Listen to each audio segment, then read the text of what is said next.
Still open. Yeah, the thread's still open. Among the I planes mentioned the exists barracks, but yeah, equilibrium, I'm glad you mentioned the back. I feel like the back which would be a I great was pickup for made Blacklist for. if it's going to be the jungle pick that they'd have to pick instead of a Fredrin. Yeah, it's all about the sustain. If you're up against a Waiting Joy, for too you don't long. need to bother thinking where the steps are going to be with the beat of the music. So if you have the sustain, well, that's the only way to play your game early on. Now, picture gets a little clearer, right? We see Blacklist here with one pick. They can protect Owl by keeping him as the last pick and then now give Wise his hero. Or the other way around. I don't see either being as weird of a choice. Blacklist can go 50-50.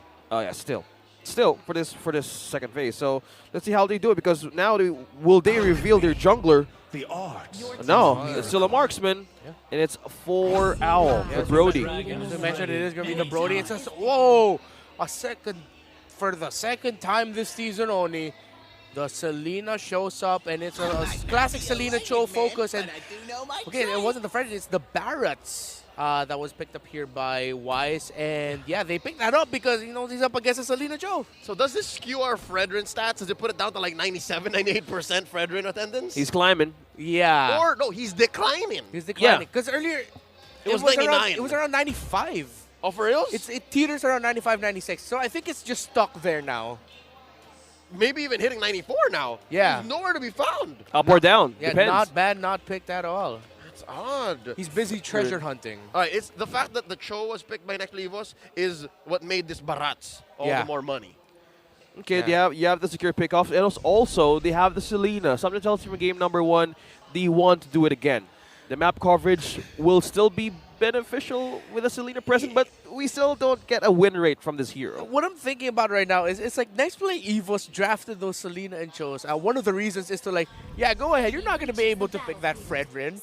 But then one of the heroes that handles the Selena Cho really well in the Barretts was open. So Yes. it ended up becoming a great pick. Step on those traps. By Yeah. all means, please kick me. Yeah. One better way to handle those hurdles on the game. So now let's see how it goes. So we have the classic Blacklist on the Barretts with Y. So let's see how will they take this time with a Selena present. Thought about mind games for Nxpe. Oh, man. Nxpe was starting this game already thinking of guerrilla tactics. They're already saying, yeah, we're going to fight dirty and we're going to try to catch you guys off guard. I wonder if it's going to pay off game 2. Could Yeah. be. Yeah, it's a lineup that will be highly dependent on making sure that they do get those pickoffs, but not just getting them, they convert them. It cannot just be kills. Those kills have to lead to something else. Either a little bit more gold from the shield, some turrets, first abyssal arrow, not going to land just yet. Brusco taking quite a few hits there from VNU. Just another note to add onto Nxpe Evos' lineup. They have very bad wave clear. Like, I don't like it. They have to punch every minion Yeah. the old-fashioned way if it gets down to it. Yeah, in terms of damage, just one thing that they lack. Oh, From behind. Okay. Hello. a little bit Toss of out breather there. here. We're going for a pause. Looks like the abyssal arrow landed behind the scenes there. So, all the wave clear that Nestle has is just on the Beatrix. They're gonna have to commit all those bombs just to clear waves. Yeah, Bennett's Rage, that's it. Bennett's Rage and Nibiru's Passion just to clear waves. That's If it gets down to it. if it gets down to it. So most of the time, the Beatrix will only have like one big group ultimate available just for minion wave management, which is not good. We're just talking about how the damage would really lean towards the side of Nxpe Evos because the Beatrix is the only hero that could lead Nxpe Evos to team fights and good setups because from this point in time, they're mostly on the slowest, the CCs, the setups, but how would you deal damage if you're up against the composition of Blacklist, which can rotate faster against you? So it's leaning towards the investment of the gold lane if the progress is on their favor. Yeah. And what I'm thinking is, we saw a Jungle Joy yesterday, and there were moments where, with good enough items, a Jungle Joy, aggressive backline dive actually is a big nuisance to deal with. It deals a lot of damage. It forces rotation adjustments just to deal with it.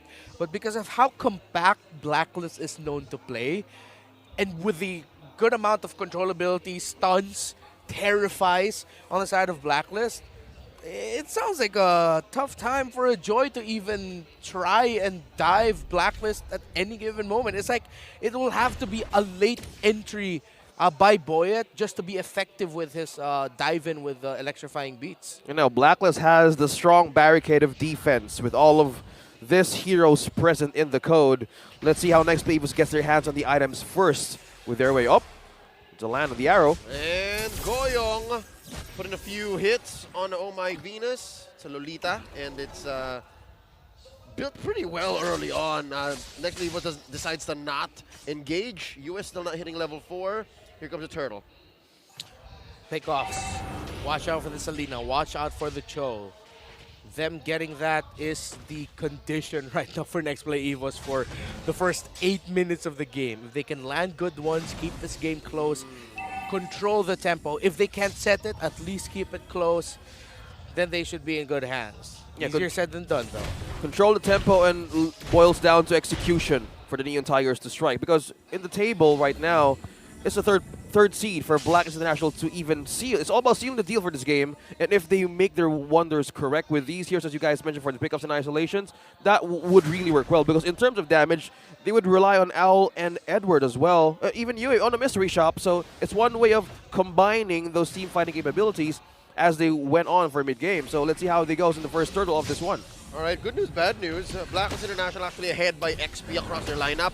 The good news is Goyong doesn't need it. He's a Selena. So he's already ready as soon as he hit level 3, has all of his kit. Now Edward gets caught in, and they're dancing. There's the Numenon Blast going home. Boyan secures it, and the kick by Brusco.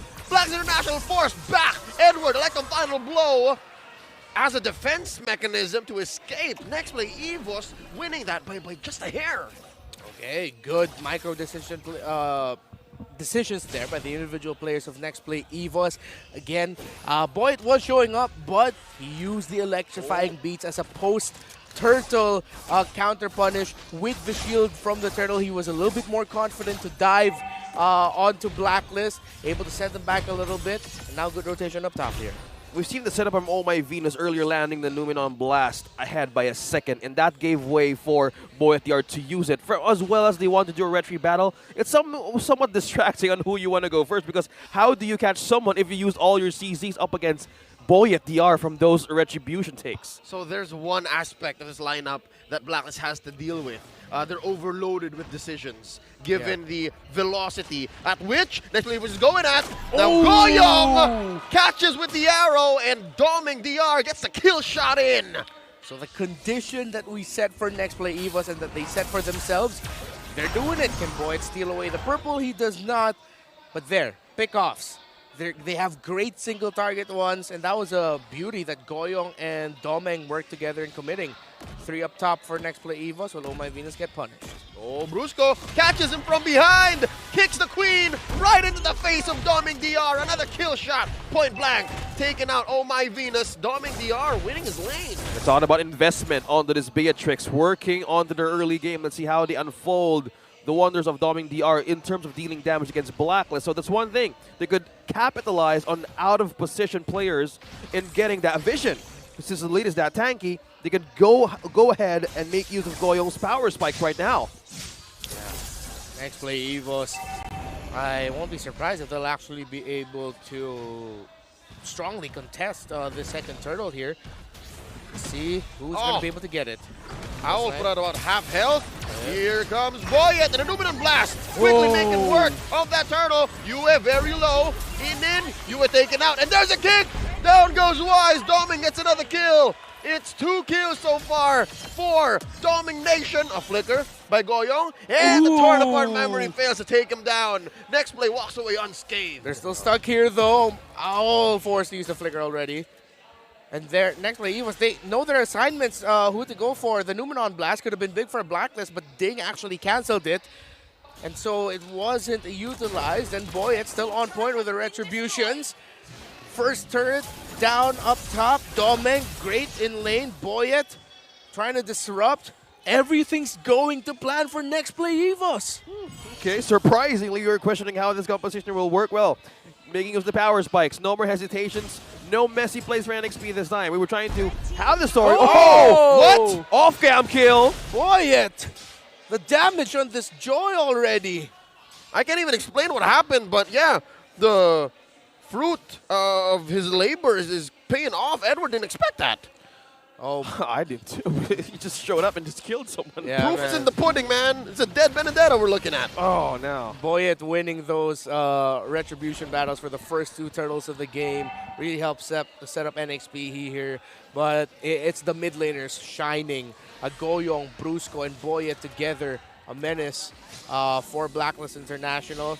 But also the entries of Ding managing the XP lane really well. Now applying pressure up top. Oh. Again, next play E was it feels like going into this right before the as the draft was ending. Coach Isan said, "Yo, these are what you're supposed to do. These are your assignments," and they're passing everything with flying colors. Speaking of flying, Yui hasn't gotten any ultimate yet. Someone gotten close from Nxpe Evos because at some point they might be thinking to joy somewhere out of the bushes. And another objective is at stake now. Oh, Up top, Again? it's Boyet versus Edward, and Boyet gets him a second time around. Down bottom, Owl and Oh My Venus go down, even Yui. Wise here doing his best to secure he this got turtle. He's gonna get it, but at what cost? The iron price. Detna's welcome, cancelled out, and there's a knockup. There's the damage. Blacklist has been wiped out. Next play, Evo's taking them all down. Wipeout all across the battlefield. Mid lane tower falls. The Neon Tigers are still roaring. And Blacklist International will now have to play from the defensive. Oh, this is Grand Theft Orange, Grand Theft Purple attempted. They're struggling, and next Evos, they should keep up the tempo. 5K gold lead onto the Neon Tigers, putting up the story that this could be their last roar. Talking about last strike with their fangs and claws, and it's biting Blacklist International hard. How's the items now for the defense of the code? Oh man, they were force built to build Radiant Armors already. That's going to be the next item for Edward because he feels the pain of that joy. Just a Genius Wand and a Holy Crystal along with the Arcane Boots there for the magic penetration. More than enough to just be, well, dare I say, too painful for Blacklist to handle. Even as more items that Boyet builds up here, it's going to be a while. And there's a kick on the Agent Zero as his HP is zeroed out by Nxpe Evos. Looking for a way to capitalize on it. This opens up a rotation for top. Seems to me that the Neon Tigers are completely awake from what happened in game number 1. Talking about isolation and map control. Oh! Here comes Boyet. Brusco looking for a kick. Cancelled out. Oh My Venus catches a trap. Here comes Ding. Vengeance into one. Looking for more. Oh, final slash already used up. Not the perfect engage just yet. Oh, the last. Blacklist looking to reset. Doming is pushing down bottom all this time. The cross map split by Nxpe. Coming from a difficult loss, very confident. Oh, They're but still Ding. going. Turn up our memory already spent up. Owl not gonna survive, but wait. Oh My Venus saves him. Oh, but finally there's the kick. There's the kill. Down goes Guago. And there's an arrow. Blacklist. Clear sign for them to retreat. And here we go. Boyet and Doming secures the Lord. Agent Zero tries to save the day. Not gonna happen. Not on my watch, says Boyet. Pushing him back. Another one. Ooh, might have been another knockout into the long line of Boyet versus Edward matchups in this best of 3. Talking about marksman down in the Lord, out for Blacklist International. The lead is with Nxpe Evos waking up from something they can make use of this last day. Look at the damage now, leading with Doming and Boyet. High risk, high reward was the lineup that Nxpe Evos drafted. In this day and age, in this meta game, it's difficult to pull this off, which makes this game so far for Nxpe Evos and their efforts all the more impressive. They're doing this against Blacklist International. It's 12-0, a 7K gold lead for Nxpe, and a kick by Brusco. Oh, they catch the king. Wise falls. And now Doming rain in heavenly fire. Not under that wave. They're waiting for theirs. Lord down bottom. Gonna be pushing in. Oh, Blacklist is down one man. It's gonna be hard, but possible. Nxpe Evos, they're gonna deal some damage. 11 minutes, no kills for Blacklist International. All deaths onto the members of this team. how will they manage to secure one Oh. or a setup? Francis, Renmar, they've synchronized all the waves. Bottom, top, mid. They put a death on all of them. Pop the holy shields on all the inhibitors. This is going to be a difficult defense from Blacklist, and this is exactly where Nxpe wants to be. Synchronized is the theme of Nxpe's game here in game number 2. They synchronize the minion waves late, and all throughout they've synchronized their pick-off abilities, their control abilities, their damage.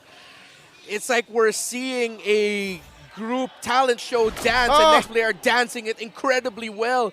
The snipe from Domeng stops the conceal play there by Blacklist landing onto you, and this is, I'm gonna have to really give Nxpe their flowers here. What they're doing, despite coming off of a difficult game 1 loss, is impressive. It's world class. Yeah, let's give them carnations on a bouquet. Now on Nxpe, EVOS having this lead is just the mirror on what happened in game number 1. They're caging Blacklist International in their own base. Now Wise being trapped again. Detna's welcome. Gets dinged right inside of him. And it's him who's going to fall down. Another death for Wise. Check V. Guess the angle. The Queen stunned in 3. Owl, torn apart memory. Not enough damage quite yet. Dua gets stunned. And here comes the cavalry. Boyet very low. Pushing him back. Electro final blow sent by Edward to go through that wall. Ooh, so close. There's a stun and arrow onto Owl. Goyong still alive. Ding, final slash on Edward. Run, Agent Zero, run. He's all right. No more deaths. Not now. Nxpe EVOS and Blacklist back off. Oh my Venus was trying to wrap around the back line of Nxpe EVOS, but everyone was too far away to respond. Yeah, I wouldn't say they were too far away. They were hesitant to commit to that. They were close enough to land their abilities, but you saw them after the Numenon Blast landed. You saw Blacklist thinking, wait, do we have full information or we're gonna get wrapped around here? Stand correctly, man. Hesitations here on Blacklist. Yeah, they all had to to team fight. Yeah, they had to think about it. They had to hesitate in that scenario. And against a lineup that like Nxpe, when you're thinking, when you're hesitating, when you're second guessing where to move, that's exactly where the Chon and Selena want you. Exactly. So what Nxpe EVOS did there, playing around, even though they got caught, with Oh My Venus's Numenon Blast, they knew what they needed to do there. But they also respected the fact that if Boyet cannot reach the targets, he can't force anything. You saw how low Boyet got there because Owl and UM were waiting for Boyet to get a little bit too eager to enter. Yeah. It's all about Owl and Edward. 3 deaths onto this. On the 2 members. Oh my Venus. Hello! Boyet spots out last season's MVP. And now V gets to that bush, sets up a Numenon Blast, but might it be too late? It's just V and Edward. Sets down the Electro final blow. Boyet takes out V. Oh, Nxpe EVOS trying something sneaky here, trying to go for a backdoor play. Edward, the only one left. Goyong can take him down. Edward playing around with the bushes, throws out an arrow. Abu Jing Jing lives, but only for so long. Look at Domeng. Not here. Not in my house. This is Domeng Nation. Only 3 left for Blacklist to defend, and all 5 members of Nxpe EVOS are on board. No kills yet for Blacklist. 5 versus 3. Here comes Nxpe. An arrow thrown out. Wise catches it with much gusto. And there's a kick by Boris. And that's very low. Quago del Muerte. He goes down. Just 3 members left. Once more, still no kills for Blacklist. Can they defend? Can they defend? Minions coming in top, bottom, and mid. Wise and Omevis on the other hand, who will deal damage here? And there's Bennett's Rage, raining down the bombs. That base is in jeopardy. Here comes Boyet dancing on through. He feels it. Numenon Blast catches one. Detna's welcome right in. V very low. And now Ding is going to fall. Immortality pop. Ladies and gentlemen, Nxpe EVOS takes us to game 3. It's all about a strike back, and that's how you divide and conquer in bouncing in game number 2. Divide and conquer. Beautifully said, OSX. That was the main theme for Nxpe EVOS. Synchronicity, divide and conquer. The joy, man. Since yesterday, no matter how a Lolita is present on a team, it's just worked well with Nxpe. Was it Selena who we down at the very start? Early in the season, we would laugh because of the results. Add a Jungle Joy. Yeah. But here, Boyet did so well. Boyet what? Got 2 or 3 solo kills on Edward? Yeah. That rarely happens. And the crucial thing for Boyet to shine in this game was his timings, when he would enter and when he would fight, and he played that so well. Once he got the Genius Wand, that's when he knew, I don't have to wait a little bit too long to enter. I can enter mid-team fight instead of near the end of the team fight already. Because in the first turtle we saw, that's when Boyet entered. He was showing up, he just wanted the retribution. When the members of Blacklist were low, when the fight was about to end, that's when he went in. But once he had the Genius Wand, everything changed. He played so confidently. At that, when he got the Holy Crystal, he didn't stop. Talking about magic defense reduction early game, and you have a Selena in a perfect power spike scenario. Now in game number 2, ladies and gentlemen, Nxpe Evos has forced this match into a tiebreaker game. Break things down, Renmar.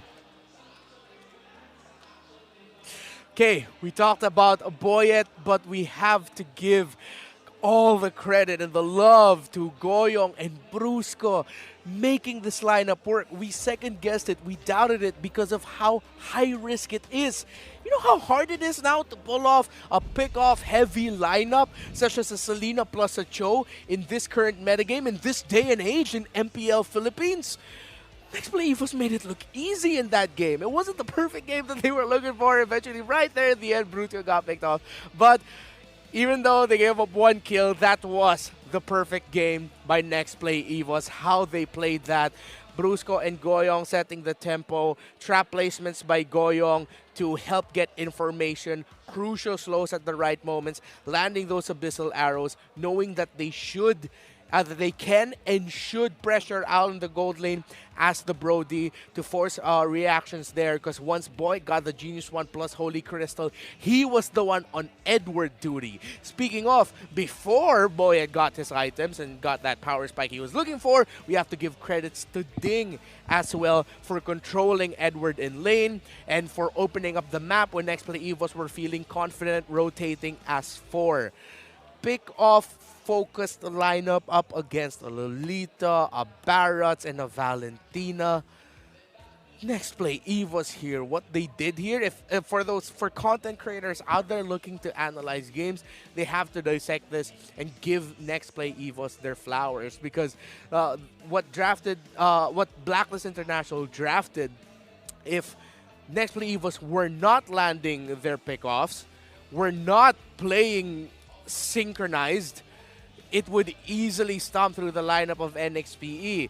But because Nxpe Evos knew that they have to play divide and conquer, that's what Joy is tremendous at, and synchronize it to the beats of each other's abilities, well, they're going to shine. And boy, did definitely shine here. Those first 2 turtle takes were crucial for Nxpe Evos, for them to get those early goals, to get those early shields, and to help set the tempo. Because once Boyd got those turtles and Nxpe Evos knew they were in the zone, just have to link up all the control abilities together, and Goyong and Brusco had an amazing game here as a Selena and a Cho. And really, that's where we can put a lot of focus on here in this game, and because even though we talk about the macro decision making as a team, it's very linked to the micro decisions and the micro executions that Nxpe Evos did here with their roaming 3.